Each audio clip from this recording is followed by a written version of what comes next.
नमस्कार, जय हिंद साथियों। दक्ष क्लासेस के ऑनलाइन प्लेटफॉर्म पर पुनः आपका हार्दिक स्वागत, अभिनंदन। आप यहाँ थंबनेल में देख पा रहे होंगे, हिंदी साहित्य की चौथी क्लास हम शुरू करने वाले हैं, जिसमें आज का जो टॉपिक रहने वाला है मीराबाई एवं रसकांत, यानी दो कवि हम आज पढ़ने वाले हैं। जो हमारा एनसीईआरटी पर आधारित जो हमारा ग्रुप सी का सिलेबस है, कनिष्ठ सहायक का हो, व्यक्तिक सहायक का हो, आशुलिपिक का हो, या फिर जो है ग्रुप सी में होने वाली जो भी परीक्षाएं हैं, चाहे आप कांस्टेबल का पेपर दो, एसआई का पेपर दो, जहां भी हिंदी आती है, कर राजस्व का पेपर दो, जहां भी हिंदी आती है ना, सभी परीक्षाओं के लिए उपयोगी है। तो चलिए शुरू करते हैं। दो राइटर हम आज पढ़ने वाले हैं, मीराबाई एवं रसकांत। ठीक है, शुरू करते हैं। ये रहा आज की पहली स्लाइड, और पहली स्लाइड में जो है हमारे पास देख रहे होंगे आप, ये मीराबाई टॉपिक बना हुआ है। टाइम पीरियड 1498 से 1546 है। इनके टाइम पीरियड को लेकर के थोड़ा सा विवाद है, सन अलग अलग मिलता है, लेकिन एनसीईआरटी जो कक्षा 11 की क्लास है उसको आधार मान करके हम यहाँ पर डेट को जो है मेंशन करे हुए हैं। ये यहाँ पर जो है आपको मीराबाई का बहुत सुंदर चित्र सामने दिख रहा होगा। इन्हीं मीराबाई को हमें आज पढ़ना है। यहाँ पर देखो, पिछली क्लास हम 3 क्लास पढ़ चुके हैं। जिन्होंने कबीरदास, सूरदास, तुलसीदास के बारे में नहीं पढ़ा, वो जरूर जो है पिछली वीडियो को पढ़े, क्योंकि अगर आप ग्रुप सी का एग्जाम दे रहे हैं और अगर ये नहीं पढ़ के जा रहे हैं तो निश्चित रूप से आपके अंक कम होंगे, है ना। और एक एक दो नंबर जो है ग्रुप सी की परीक्षाओं के लिए बहुत ही महत्वपूर्ण रहते हैं। तो चलिए शुरू करते हैं। मीराबाई का जीवन परिचय हम सबसे पहले देखते हैं, और सबसे पहले देखते हैं कि मीराबाई का जन्म कब हुआ। 1498 ईस्वी में। कहाँ हुआ भाई मीराबाई का जन्म? 1498 में राजस्थान में भाई मेड़ता क्षेत्र पड़ता है, वहां पर एक गांव पड़ता है कुड़की गांव। तो राजस्थान के मेड़ता क्षेत्र में जो कुड़की गांव पड़ता है, वहां पर 1498 में मीराबाई का जन्म हुआ था। और इनके पिता का जो नाम था वो रतन सिंह था, और माता का नाम देखो वीर कुंवरी या फिर वीर कुमारी करके जो है इनका मिलता है। ठीक है, बचपन में इन्हें जो है पेमल के नाम से जानते थे, यानी मीराबाई का बचपन का नाम क्या है, तो आपको क्या टिक करना है? पेमल। और इन्होंने जो है अपने गुरु के रूप में जो है रैदास को स्वीकार किया है, और इनका जो विवाह हुआ था वो भोजराज से हुआ। और भोजराज, जो बच्चे इतिहास पढ़े होंगे, राणा सांगा का आपने नाम सुना होगा। राणा सांगा के ज्येष्ठ पुत्र का नाम भोजराज था, जिनसे जो है मीराबाई का विवाह हुआ था। चलिए आगे पढ़ते हैं और डिटेल में देखते हैं आगे। मीराबाई जो है हिंदी साहित्य में भक्ति काल की सगुण भक्ति धारा के अंदर कृष्ण भक्ति काव्य धारा की प्रमुख कवित्री मानी जाती है। और इन्हें राजस्थान की राधा भी कहा जाता है, बहुत मोस्ट है। एक तो कृष्ण भक्ति धारा की कवि है ये, कवित्री है ये, और राजस्थान की राधा किसे कहा जाता है, तो मीराबाई को। और सुमित्रानंद पंत ने मीराबाई को क्या कहा? राजपूताने की मंदाकिनी। तो बहुत ही मोस्ट सवाल है, राजपूताने की मंदाकिनी जो है किसे कहा जाता है? सुमित्रानंद पंत ने कहा है किसको? मीराबाई को। तो राजपूताने की मंदाकिनी मीराबाई, और किसके अनुसार? सुमित्रानंद पंत के अनुसार। मीराबाई जो है एक अच्छी गायक भी थी, क्योंकि जब ये भजन गाती थी, है ना, तो एक गायक के रूप में जो है निकल करके आई हैं, है ना, और कवि के रूप में भी, और एक संत भी जो है एक मानी जाती हैं। मीराबाई को हिंदी की आदि कवित्री के रूप में भी हम देखते हैं, है ना। हिंदी की आदि कवित्री किसको बोलते हैं? तो मीराबाई को। दक्षिण भारत की अगर मीराबाई बोलेंगे, दक्षिण भारत की मीराबाई, तो दक्षिण भारत में मीराबाई की तुलना किससे की जाती है? गोदा या अंडाल बोलते हैं। कई बार पेपरों में आ गया है कि दक्षिण भारत की मीराबाई किसे बोलते हैं? गोदा या अंडाल। और अगर आधुनिक युग में देखना होगा, आधुनिक युग की जो मीराबाई है वो कौन है? महादेवी वर्मा। और रामचंद्र शुक्ल जो प्रसिद्ध इतिहासकार हिंदी साहित्य के रहे हैं, उन्होंने जो है मीरा की तुलना की किससे की? प्रसिद्ध सूफी संत महिला है जिसका नाम क्या है? रबिया है। तो सूफी संत महिला रबिया से मीरा की तुलना किसके द्वारा की गई? रामचंद्र शुक्ल द्वारा की गई। ठीक है, आगे बढ़ते हैं। अगली स्लाइड में देखो आप, कनिष्ठ सहायक, व्यक्तिक सहायक, स्टेनोग्राफर की अगर आप तैयारी कर रहे हैं तो आपके लिए प्रैक्टिस सेट शुरू हो गया है 27/7/2026 से। अभी तक प्रैक्टिस सेट तो हमारे यहाँ डेली चलते हैं, लेकिन अभी तक जो पेपर चल रहा था, प्रैक्टिस सेट चल रहा था, 100 नंबर पे चल रहा था। और 27/7 यानी 27 तारीख से, है ना, 27 तारीख से जो है यहाँ पर हमारा जो प्रैक्टिस सेट शुरू होने वाला है वो 140 अंकों वाला है। क्योंकि हाईकोर्ट में जो कनिष्ठ सहायक की जो भर्ती होनी है, जिसका पेपर जो है 23 अगस्त को जो है 23 अगस्त को निश्चित किया गया है, तो उसमें जो 140 नंबर का पेपर आना है, उसमें जो है 70 नंबर का पार्ट 1 है, 70 नंबर का पार्ट 2 है। टोटल 140 नंबर का पेपर आपको पर डे मिलने वाला है।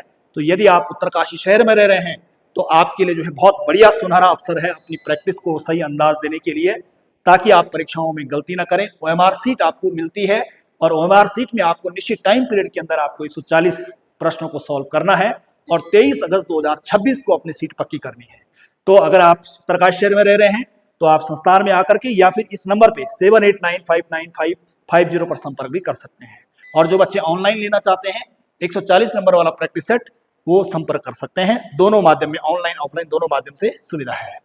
उसके अलावा मीराबाई की जब हम भक्ति भावना की बात करते हैं तो मीराबाई जो है कृष्ण की भक्ति, पहली बात है मीराबाई ने जो है गोपियों की भांति जो है कृष्ण की उपासना पतिदेव के रूप में की है, और यहाँ पर जो है पतिदेव के रूप में की। और मीराबाई जो है कहती भी है कि मैं तो गिरधर के घर जाऊं, गिरधर मारो सांचो प्रीतम।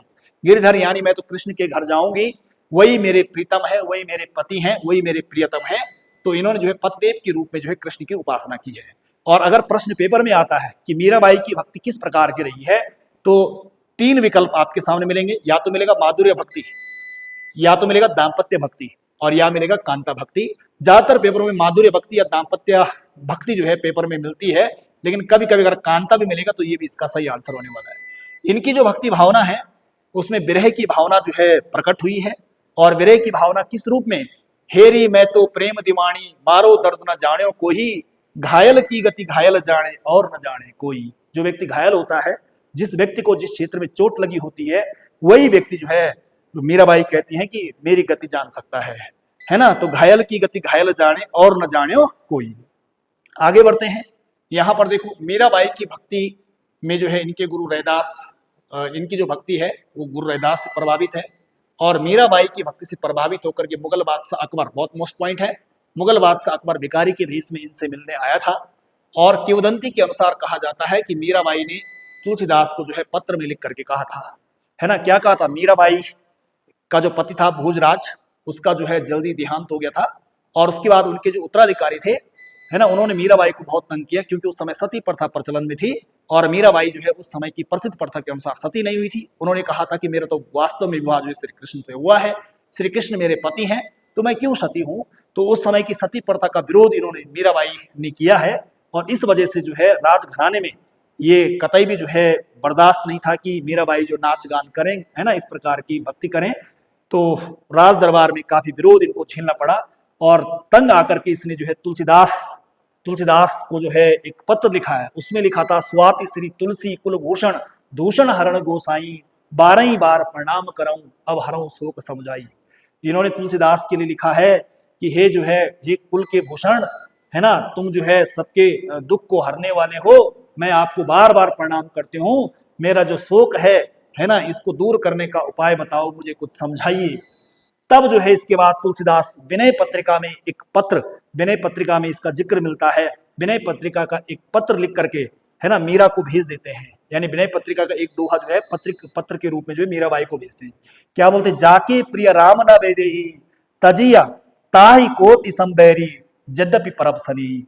है ना, तुलसीदास क्या कहते हैं मीराबाई को समझाते हुए कहते हैं कि हे मीराबाई, जिसके प्रिय राम नहीं है ना, तजिय ताहि कोटि संबैरी, जिसके प्रिय राम नहीं है, जो राम की भक्ति करने में आपको रोकता है, उसको जो है त्याग कर देना चाहिए, उसको त्याग कर देना चाहिए। जैसे वो आपका कोई है, चाहे वो आपका कोई कितना भी स्नेही क्यों ना हो, लेकिन अगर वो आपको भक्ति करने में आपको तोड़ता है, भक्ति करने से रोकता है, तो उसको जो है एक प्रकार से बैरी के समान जो है उसका त्याग करना चाहिए। ठीक है, तो इस प्रकार से जो है मीराबाई को जवाब मिल जाता है। तो यहाँ से पंक्ति पेपर में आ जाती है। हिंदी साहित्य एवं व्याकरण Uttarakhand LT lecturer, USET, NET, KVS, NVS आदि परीक्षाएं जहां पर हिंदी साहित्य आता है और व्याकरण आता है, उनके लिए हम न्यू बैच लॉन्च करने वाले हैं। और ये नया बैच जो है ये हमारा जो है 28 तारीख से शुरू होने वाला है। मंगलवार से 28 तारीख से ये बैच शुरू होगा। 28 अगस्त 2026 से हिंदी साहित्य का विशेष करके LT और लेक्चरर की अगर आप तैयारी कर रहे हैं, उत्तरकाशी में रह रहे हैं, तो आप संस्थान में आ सकते हैं, हमसे जुड़ सकते हैं। और पिछली LT जो भर्ती हुई थी, वहां से हमारे उत्तरकाशी में छोटे से शहर में जो है हमारे यहाँ से जो है करीब जो है 35 से अधिक बच्चे जो है अभी LT में उन्होंने जो है सिलेक्शन लिया है और अभी नौकरी कर रहे हैं। ठीक है, और आप अधिक जानकारी के लिए इस नंबर पे भी संपर्क कर सकते हैं 7895955040। चलिए आगे बढ़ते हैं। आगे जो है हम मीराबाई की रचनाओं को लेकर के जब बात करते हैं, तो मीराबाई की रचनाओं में गीत गोविंद की टीका है, नरस जी का मायरा है, राग सोरठा के पद हैं, मलार राग है, उसके अलावा मलार राग के साथ राग गोविंद है, ये 5वें नंबर पे है। छठे नंबर पे जो सत्यभामानु रुषण, सत्यभामनु रुषण। साथ में जो है मीराबाई की गरबी, रुक्मणी मंगल, नरसिंह मेहता की हुंडी और चरित्र या फिर स्फुट पद। ये 11-12 रचनाएं जो है मीराबाई की मिलती है। ये रचनाएं भी जो है पेपर में आने के चांस हैं। इनमें से जैसे गीत गोविंद की टीका, नरसिंह जी का मायरा, ये काफी महत्वपूर्ण है। ठीक है जी, ये काफी महत्वपूर्ण है। उसके अलावा मीराबाई की कुछ पंक्तियां भी हैं, मीराबाई की कुछ पंक्तियां भी हमें देखने के लिए मिलती है। और कुछ जो पंक्तियां हैं उनमें से बसो मेरे नैनन में नंदलाल काफी मोस्ट हैं। जाके सिर मोर मुकुट मेरो पति सोई, बिरहनी बावरी सी भई। इस प्रकार की जो ये पंक्तियां हैं ये मीराबाई की है। आप इन रचनाओं और इन पंक्तियों को भी ध्यान में रख सकेंगे। आगे बढ़ते हैं। जैसे हम कह रहे थे पहले कि हम रसखान और मीराबाई को पढ़ने वाले हैं, तो मीराबाई के बारे में ज्यादा कुछ था नहीं और रसखान के बारे में भी ज्यादा कुछ है नहीं है। जो हमारे पॉइंट बनते हैं एग्जाम के हिसाब से वो हमने कवर करे हुए हैं। यहाँ पर रसखान 1548 से लेकर के 1628 तक लगभग अनुमानित है। ये रसखान की बहुत सुंदर जो है फोटो आपको दिख रही है। ठीक है जी, दाढ़ी मोछ से लग रहे हैं कि मुसलमान या इस्लाम समुदाय से इनका संबंध है। लेकिन उसके बाद कृष्ण की भक्ति में इनका नाम आता है। कृष्ण काव्य धारा के प्रमुख कवि हैं और इनका जो जन्म हुआ वो 1548 में बताया जाता है कि दिल्ली के आसपास इनका जन्म हुआ था। और इनके जन्म ता मृत्यु के संबंध में जो है ना, इनके जन्म ता मृत्यु के संबंध में जो है कोई प्रमाणिक जानकारी नहीं मिलती है। जन्म मृत्यु इनके जीवन के बारे में बहुत ज्यादा जानकारी नहीं मिलती है। फिर भी जो जानकारी मिलती है, जो है जिनको लोग अधिकांश रूप से मानते हैं, वो हमारे सामने है। नाम संभवतः पिता का नाम गणेखा मिलता है और माता का नाम जो है संभवतः मिश्री देवी था इनका। और वास्तविक नाम, ये बहुत मोस्ट है, वास्तविक नाम क्या है रसखान का? सैयद इब्राहिम था। और इन्हें पीयूष वर्ष यानी अमृत की वर्षा, पीयूष वर्ष का मतलब अमृत की वर्षा का कवि भी कहा गया है। और हजारी प्रसाद द्विवेदी ने जो है रसखान के 2 और नाम बताए हैं। और 2 और नाम कौन कौन से बताए हैं? एक सैयद इब्राहिम बताया है और एक सुजान रसखान बताया है। इन्होंने जो है विट्ठल नाथ से जो है वल्लभ संप्रदाय की दीक्षा भी ग्रहण करी थी। यानी इनके गुरु के रूप में अगर हम देखते हैं तो विट्ठल नाथ को दे सकते हैं। और हिंदी के मुसलमान कवियों में रसखान का प्रमुख स्थान है, यानी ये मुसलमान कवियों में है। ठीक है जी, मुसलमान कवियों में जो है हिंदी में जो है मुसलमान कवियों में रसखान का प्रमुख नाम है। और रसखान मुस्लिम होते हुए भी कृष्ण भक्ति की है। ये मुस्लिम समुदाय से होते हुए भी जो है कृष्ण की भक्ति में इनका नाम आता है। और भारतीय जी ने जिन मुस्लिम हरिभक्तों के लिए कहा था, इन मुसलमान हरिजनन पर कोटिन हिंदू वारिये, उनमें से जो है रसखान का नाम सर्वोपरि लिया जाता है। कहा जाता है कि तुलसीदास ने जब रामचरितमानस की रचना करी थी तो रामचरितमानस इन्होंने सबसे पहले जो सुनाई थी वो इन्हीं रसखान को सुनाई थी। ठीक है, 1628 के आसपास मथुरा में रसखान की मृत्यु हुई थी और मथुरा में ही इनके जो है मकबरा भी बनाया गया। तो कई बार प्रश्न बनेगा रसखान का मकबरा कहाँ है? हमारा आंसर आपके सामने है। ठीक है जी, रसखान का मकबरा कहाँ है? तो आपके सामने ये आंसर है, रसखान का मकबरा जो है मथुरा में है। इनकी मृत्यु कहाँ हुई? मथुरा में हुई। ठीक है, उसके अलावा इनकी कुछ रचनाएं मिलती हैं। रचनाओं में जो है 2-3 रचनाएं बड़ी खास इनकी हैं। उनमें से पहली रचना है सुजान रसखान, दूसरी प्रेम वाटिका जो इनकी लघु कीर्तिका है, लघु कीर्ति है। दान लीला इनका एक खंड काव्य है। अष्टायाम कृष्ण की दिनचर्या का वर्णन इसमें मिलता है। तो इसमें अष्टायाम मोस्ट है ना, सुजान रसखान, प्रेम वाटिका, दान लीला, चारों मोस्ट है। लेकिन उनमें से प्रेम वाटिका सबसे ज्यादा मोस्ट है। प्रेम वाटिका जो है सबसे ज्यादा मोस्ट है जी, प्रेम वाटिका बहुत पेपर में आती है। और उसके बाद अष्टायाम, बाकी चारों आपको ध्यान में रखें, 4 रचनाएं कुल है। प्रमुख पंक्तियां जब इनकी आती हैं तो मानुष हो तो वही रसिकानी, एनसीईआरटी की है। मानुष हो तो रसिकानी बसो संग गोकुल गांव के गार्न। ठीक है जी, ये कहते हैं कि अगर मैं मनुष्य रूप में जो है जन्म लूं तो गोकुल गांव में ही मुझे जो है एक प्रकार से पैदा करना ही प्रभु। या लकुटी और कामर या पर राजती हूँ को तजी डारो, शेष महेश गणेश दिनेश सुरेश निरंतर, बहुत मोस्ट है ये पंक्ति भी। और धूरी वरे अति शोभित श्याम जो वैसी बनी सुंदर चोटी। तो इस प्रकार की जो ये पंक्तियां हैं ये किसकी है? रसखान की है। तो यहाँ पर हमने देखा रसखान का और मीराबाई का, ये दोनों के दोनों टॉपिक हमारे पूरे हो जाते हैं। यदि आप चैनल पर नए हैं तो आप चैनल को जो है सब्सक्राइब जरूर करिए, क्योंकि इस प्रकार की वीडियो अगर आपको सही टाइम पे सूचना मिल जाए तो उसके लिए अगर आपने चैनल सब्सक्राइब करा हुआ है तो आपको सूचना जो है फटक से मिल जाती है। ठीक है जी, आपको क्लास कैसे लगी कमेंट जरूर करिए, क्योंकि आपका एक एक कमेंट मेरे लिए बहुत ही मोटिवेशन का काम करता है। आप वीडियो देखते हैं लेकिन लाइक शेयर नहीं करते हैं, है ना। चैनल को सब्सक्राइब बहुतों ने नहीं करा हुआ है जबकि वो क्लास डेली देखते हैं। तो चैनल को प्लीज सब्सक्राइब कर दीजिए। ठीक है जी, बहुत बहुत धन्यवाद। आज के लिए इतना करते हैं, अगली क्लास में फिर मिलते हैं।